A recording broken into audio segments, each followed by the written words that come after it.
Look, all I'm saying is that anything is better than this. We know that, right? There's nowhere to go but up.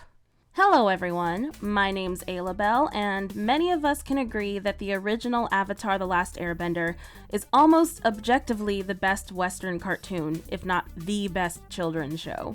While yes, my favorite show is My Little Pony Friendship is Magic, I can acknowledge that Avatar is better. I don't really need to tell you all why the show was so great. There's already a bunch of videos and articles explaining why it is.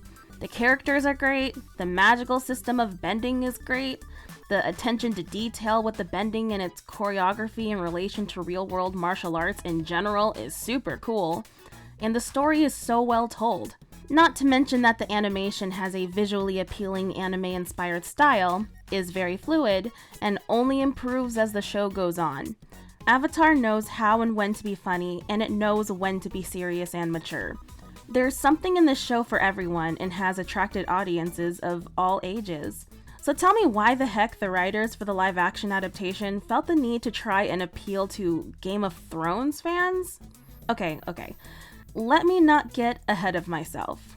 It's just that I've seen some unfavorable news coming from production regarding decisions that would be made in the new Netflix show, and my cautious optimism started to fall into concern. But you know, I take comfort in knowing that it is absolutely 100% better than the travesty that is the movie that shall not be named.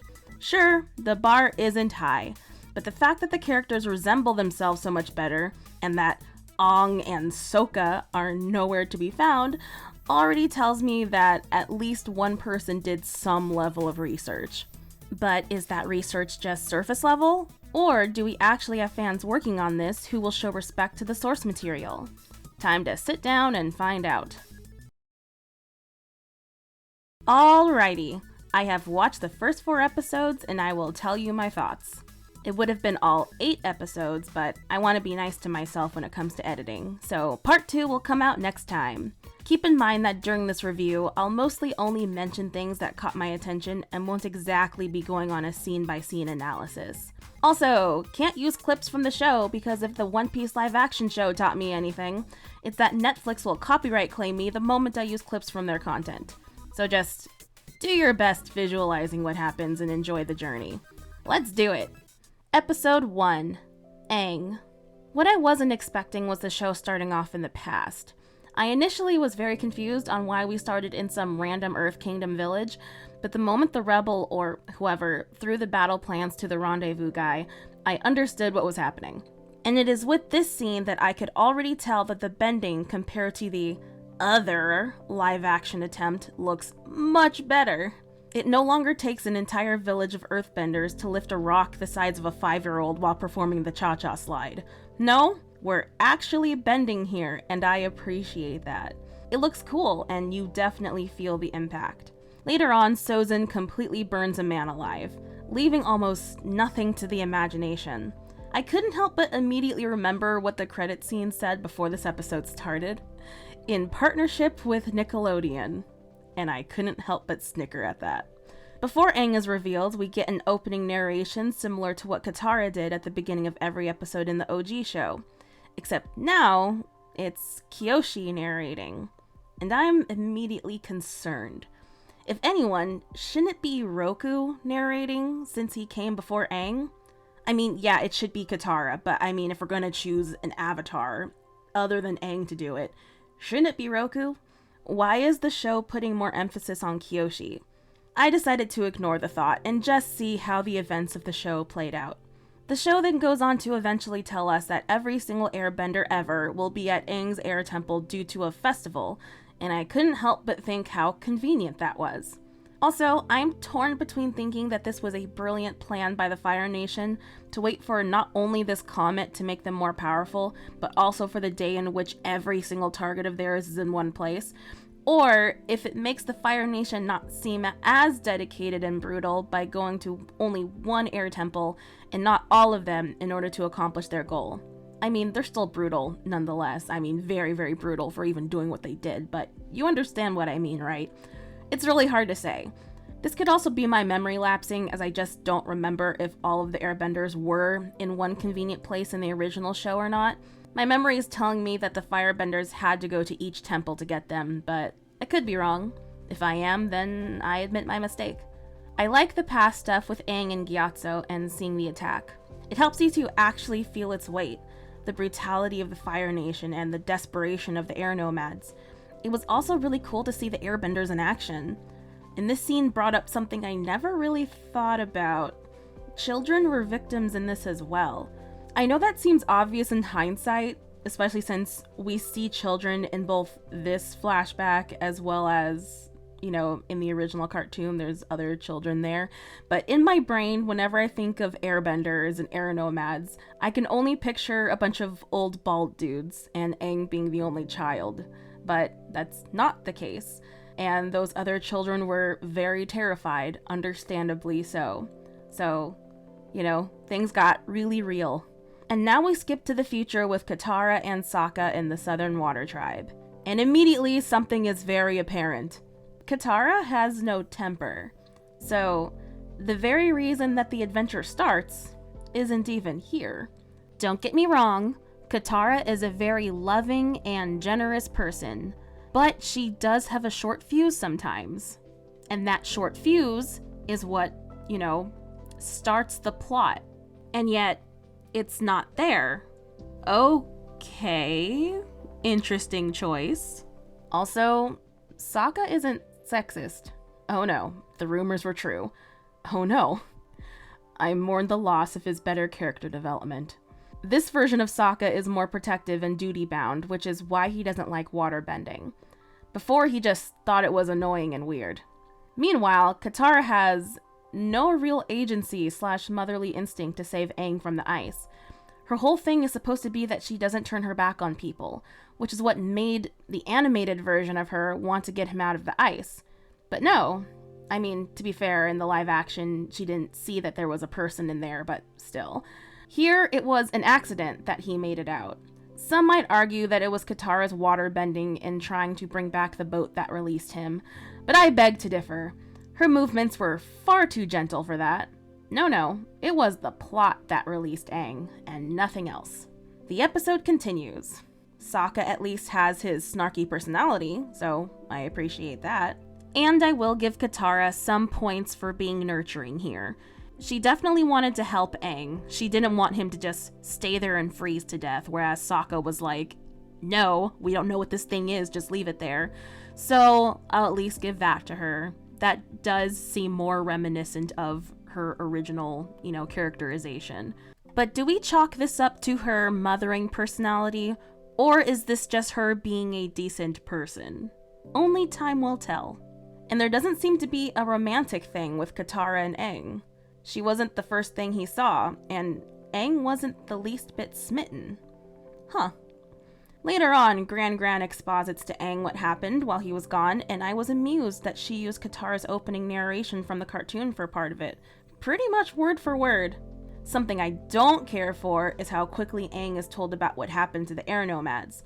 I know we gotta do a lightning round through the show since we're trying to condense 26 episodes into 8 almost hour-long episodes, but that's actually a lot of time to work with. They should have kept Aang's blissful ignorance so that we could get not only more of motherly Katara trying to keep his feelings safe, but also make his freak out when he sees the battlefield and remains of his air nomad buddies more impactful. But let me be fair here. I'll admit that it's pretty realistic to explain to someone who has been gone for 100 years what exactly went on in their absence. It makes sense that the people of the Southern Water Tribe would go, ooh, an airbender. How is this possible? And then have Aang ask, what do you mean? There are so many of us. And then for them to reveal, no, all of the airbenders were wiped out 100 years ago. So yeah, it's realistic, but still, I think it takes away from the impact of what's to come. Switching gears, the new Zuko sounds kind of like Dante Bosco sometimes, and I think that's neat. I also much appreciate his cartoon-accurate look. Also, Iroh looks pleasantly jolly. In fact, he's all around pleasant here, as he should be. Later on, Aang casually steals Zuko's book. Seems a tad out of character to moral good boy Aang. but okay. We're nearing the end of the episode, and Aang honestly has more connection with Sokka than he does Katara, which I find fascinating. Also, Katara's bending is better than it should be after a conversation. And now we can arrive back at that conversation earlier about the choice of telling Aang the fate of his air nomad pals early. I had to give it some thought, and I came to this conclusion. I still prefer the original cartoon in which Aang was caught off guard, and the rage immediately hit him upon seeing their remains, thrusting him into the Avatar state. That just felt more impactful to me because before that, we got this happy-go-lucky kid who had so much hope and optimism that Katara wanted to shield him from the grim reality. And then boom! Instantly faced with the death of his closest friend. And literally everyone else. Going into an uncontrollable rage as he didn't know how to process the emotions makes sense. However, in defense of the live action, I'll say this. Yes, Aang had some time to process what Gran told him. Yes, having been gone for 100 years, Aang should have deduced that Gyatso would have been long gone anyway. However, hearing about something bad happening is not always the same as seeing it. Sure, intellectually, he knew what happened, but may have still been partially in denial. Plus, even with the knowledge that Gyatso was definitely dead regardless since he wouldn't have survived 100 years, he may have still had hope that other air nomads survived. So seeing the eerie quiet of the temple and seeing the skeleton corpses of everyone he held near and dear made everything real. He could no longer avoid reality. Just because you are warned about a tragedy doesn't mean you're ready to face its consequences. So in the end, I don't mind this version as it has logic to it. Also, in the live action, Katara didn't calm him down after losing his cool in the Avatar state. Gyatso's memory did. Are we just not going for Katang in this series? If so, works for me. I'm a Zutara shipper anyway. Honestly, not going for that ship was probably my biggest gripe with the original series. But, putting that aside, we missed yet another opportunity for Katara to show her motherly side. While at the same time I do appreciate, how much emphasis we're putting on Gyatso and Aang's friendship because, that was his family, Gyatso and the other airbenders, so the fact that he is lingering on it more in this adaptation does make a lot of sense. The fact that they mean more to him in his heart makes a lot of sense, so, it's fine.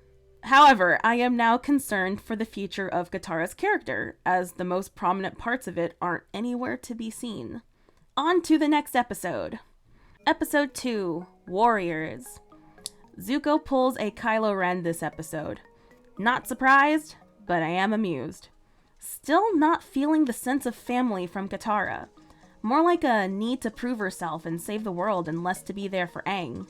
Specifically, since he, needs support and affection during this time. Also, Katara doesn't have an edge/human flaw by not letting her steal the waterbending scroll. It's just handed to her.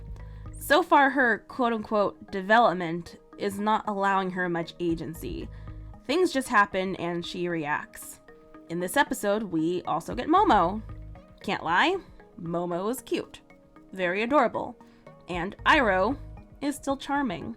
Skip ahead and we are on Kyoshi Island. I found it a bit weird how Kyoshi's statue only shined on Aang when Suki questioned it. That statue had a good few minutes to react to Aang and only did so on a specific cue. Methinks Kyoshi has a sense of humor. Or, this is lazy writing, you can decide which one it is. Katara and Aang playing in the water was kind of cute, but something still feels off. I don't feel the chemistry. And I'm not saying romantic chemistry, just chemistry in general. I don't buy their friendship just yet. Later on, a kid comes up to Aang asking if he is an airbender. Aang confirms with a demonstration and then just goes off to chase some kids. I don't know. The transition between the two events didn't feel natural. Aang went from making a spoon float to chasing the kids.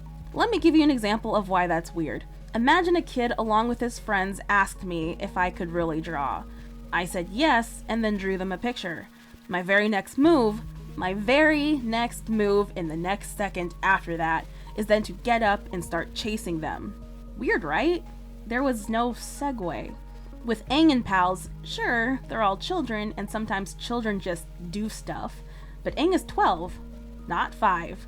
Something more natural would have been some of the other kids asking Aang to show them more airbending, and him obliging, or even him suggesting to show them stuff.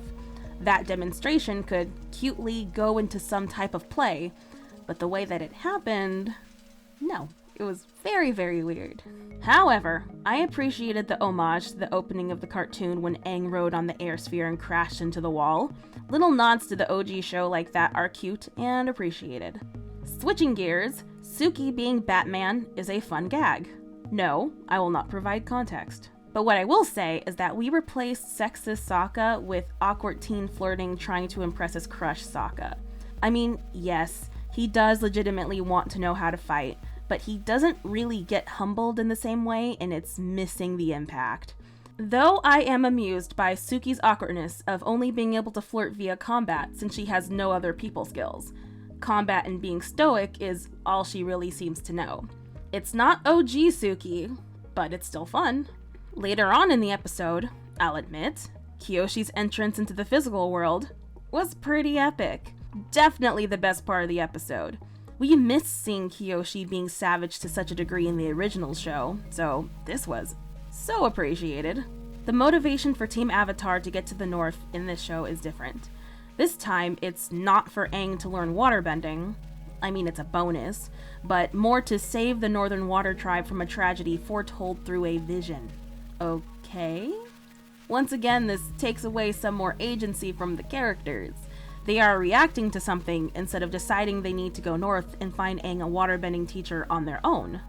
Also, had Aang not meditated and spoken to Kyoshi, isn't there a chance that the Northern Water Tribe would have been, destroyed because he didn't speak to the one who told him about this future? So I just find it convenient how Aang just so happened to speak to Kyoshi the moment he needed to. Otherwise, they wouldn't have naturally made the decision to go north, so the Northern Water Tribe would have been destroyed. Now, if this were the original show, Aang and company would have just gone to the Northern Water Tribe because Aang needs a waterbending teacher, but no, now we need something to tell us to go. Also, Katara still doesn't feel motherly. You don't really get the sense that she took over for her mother and had to take on that role for Sokka, let alone Aang. No, I will not shut up about this.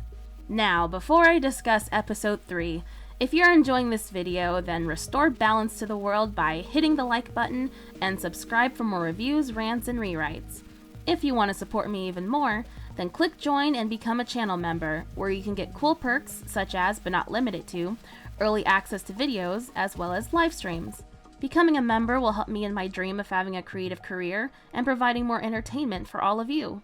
Follow me on my socials in the description, and be sure to join our community Discord, link also in the description. If you're still watching at this point, put the tornado emoji in the comments. Thank you. Episode 3, Omashu. I don't know how I feel about revealing Ozai too early. He looks cool, don't get me wrong, I just miss the mystery. Sure, the mystery is already gone for someone so familiar with the source material, but still. Same with having Azula in the story so early.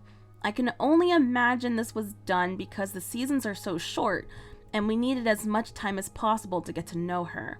And a season 2 that's only 8 episodes potentially wouldn't allow that? I don't know. But if I can tolerate Garp being around in the One Piece live action 300 episodes before he's supposed to debut, then I can tolerate this too. Who knows, cool things might happen. I'll give the show points for having her be in disguise similarly to when she masqueraded as a Kyoshi warrior in Book 2. Having this be something she regularly does is a nice touch. I know some people don't like how soft and young and innocent Azula looks here, but she's 14. So now she looks 14. And if anything, her innocent looks just contradicts all the more with her sadistic nature. So it's fine. I prefer OG Azula too, but I see what they're going for. And it's fine. Well, maybe it won't be. Maybe it will be. We'll see how she does. Also, more people burned alive.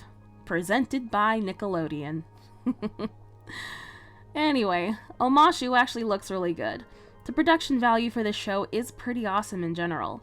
The sets/settings, the costumes, the bending, all well done. The bending, mind you, isn't as fast and fluid as the cartoon. But then again, these are real people and have limitations, even with CGI assisting. You can't make zippy movements without going full CGI. So with the limitations, it's great. I smiled at the Sokka being mute joke. It's a small thing, but I liked it. Sokka is definitely carrying Team Avatar for me as of now, for sure. And what's this? The Cabbage Man? And we're not letting him say cabbages. Interesting. Anywho, they kept Sokka as a nerd for technology and an up-and-coming engineer, so that's good. I suppose they're going for a believe in yourself and your natural abilities character development for him, which was part of his OG development as well. But I'm still missing the humble pie he should have eaten. I mean, he was humbled since he was outclassed by both Zuko and Suki in this live-action show, but he didn't have nearly as much arrogance and ignorance as the OG show. So the fall and eventual rise wasn't as satisfying, or rather, won't be as satisfying because he still should have more character development to go. Back with Azula. We get her goons, henchmen, besties. I don't tremendously mind May, but Ty Lee casually being there does bother me a bit because we don't get to see Azula strike so much fear into her that she joins her cause. More of a nitpick, but whatever. I just liked seeing Azula fetch her squad, rather than them already being there, is all. And actually, the more I think about it, this is technically a disservice to her character, because Azula is someone who likes to use people and doesn't really care to keep them around unless there is a purpose behind it. Azula, May, and Ty Lee are kind of just hanging out here, and that's not what Azula does. Original Azula is, for the most part, a loner, and only recruits May and Ty Lee when she needs them to do something for her. But here, they're just around. To be fair, though, I get the sense that in the live action, we're getting a different kind of Azula. She seems more vulnerable pretty immediately. She reacts in a concerned and insecure way when she finds out that Zuko succeeded in something that she didn't by finding the Avatar. And she's annoyed and jealous that she has to stay on their island all the time while he gets to have exciting adventures. This is not the same Azula who keeps her condescending, confident, ice-cold, never let them see you cry demeanor 120% of the time. This live-action Azula, while still being sadistic and cold, ironically, is more emotional and needy, it seems like. So Ty Lee and May being there does make a bit more sense, as she wants someone to vent to and feel validated. Yes, original Azula was insecure and needy as well, but she pushed those emotions down and put on a mask that showed that nothing bothered her. It wasn't until the final season and the final episodes that that mask started to crack and eventually break. This live-action show has an interesting take on her. We'll see how this new Azula develops. I still prefer OG Azula, but this one has potential. On to the next point, I see that we are mixing Omashu with Jet's story. We'll see how this pacing works out. In any case, Jet's hook swords look and operate really cool in live action. Katara has more chemistry with Jet than she does Aang. It's not the same kind of romantic chemistry as the original show, as Katara's crush was more overt, but still, you see the connection. And it was at this point I realized that I was a little bored. Not tremendously, just a little, but it's probably why I wasn't jumping up and down for the next episode. Granted, I know how the story goes, but still.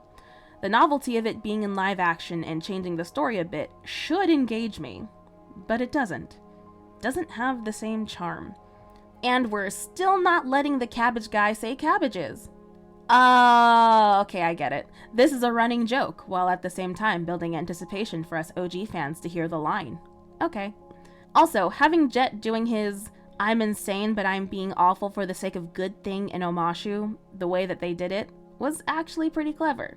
If you only have so many episodes to work with, then you need to be smart on how to do things.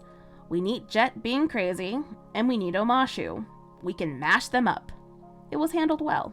Shout out to the woman with a broom who defended Aang. And I just realized we never got Aang riding on the carts. I know we are working on a reduced amount of time, but the story really needs to remember that Aang is a fun-loving kid who likes to goof off sometimes. I'm also surprised he hasn't brought up Boomy yet. But forget all that. Forget the Avatar. Balance was restored when we got the cabbage guy to say his line. Justice at last. R.I.P. to the cabbages, though. I think that's his original voice actor, too? I could be wrong about that. And now we're in episode 3 of Iroh being MVP. However, I think he and Zuko could have easily escaped. If the people didn't already recognize Zuko as the firebender who lit those flames, then Zuko and Iroh would have escaped just fine. Forgive my ignorance, but with the amount of fire that was burning the stands and stuff, would air really put that out? Doesn't wind spread flames?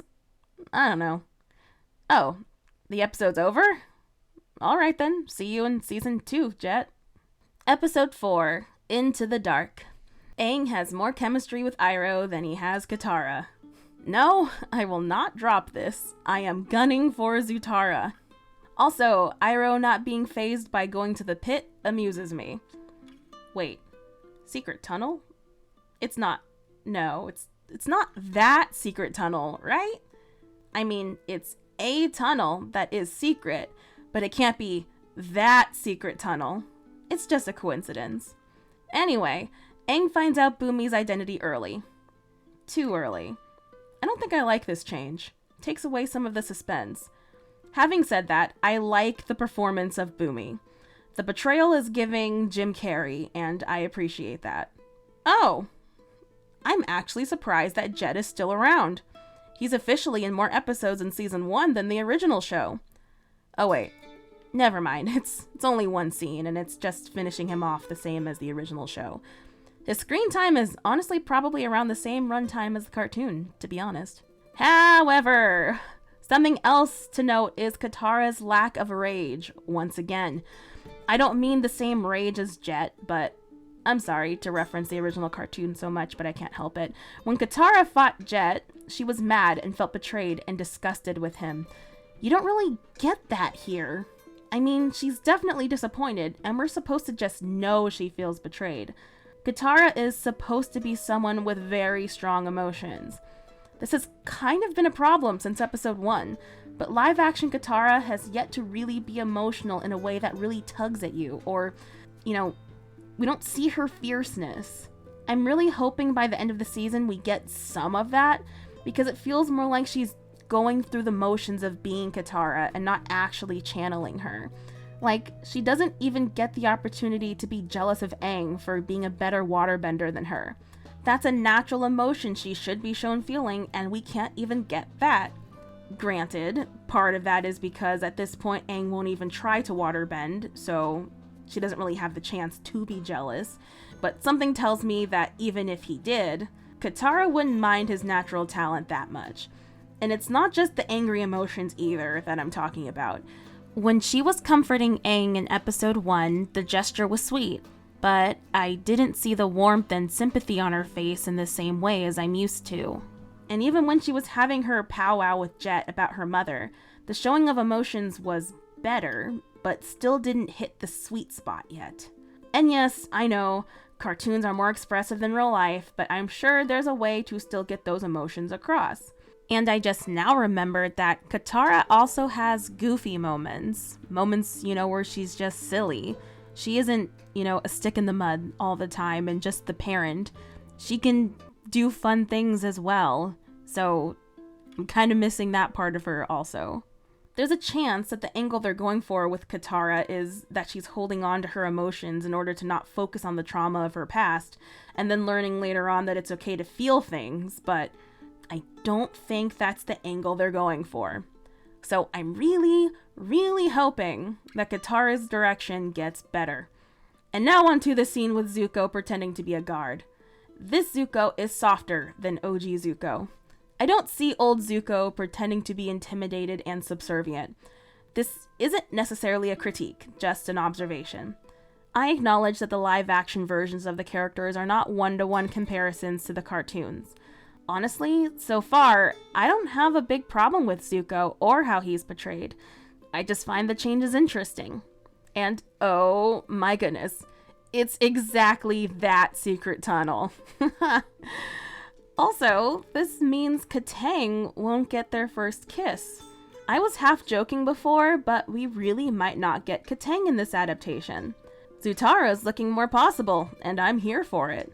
Well, we need some evidence for it first, but the way I see it, there's no romantic evidence with Aang yet either, so it's anyone's game.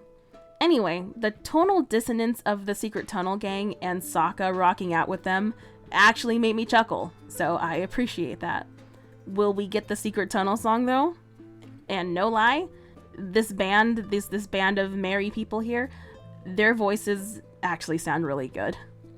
We got Secret Tunnel! We got the song! Achievement unlocked! Also, putting Sokka and Katara in the same tunnel situation as Katara and Aang in the cartoon, weird choice, especially after telling the lore of the tunnel. And before the comments get on me about this, I know that they weren't going to be doing any questionable stuff with Katara and Sokka. They're going for a familial love, and that's fine. They get some bonding time, so that's cool. It's actually pretty well done. And it's at this point that I realize how Aang and Bumi feel like the B-plot. Are they supposed to be the B-plot? Anyway, I like the conversation between the Earth Kingdom soldier and Iroh. It really helps to feel the weight not only of the war, but of how Iroh used to be.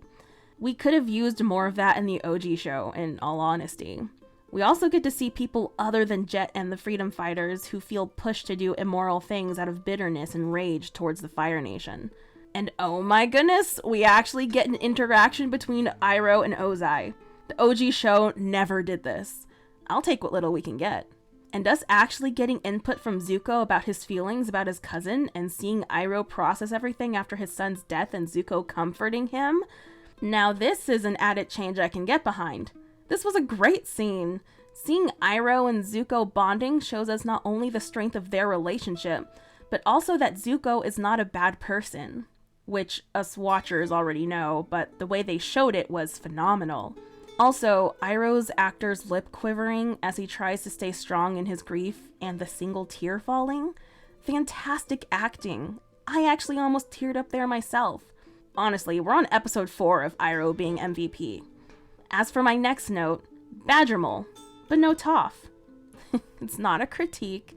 It makes sense. She's not part of the story yet. We don't even know she exists. It's just a joke. Just wanted to mention the best character, just in case she never shows up if the show gets canceled. I'm not sure how much I love the change of how the main characters get out of the tunnel, and I'm not talking about the kiss thing, don't be weird. I'm talking about the lights going out. I think they could have kept the original way of the lights going out, but whatever. It's not that big of a deal, I suppose. Though I do wonder how this revelation of Badgermole characteristics will influence Toph and her origin.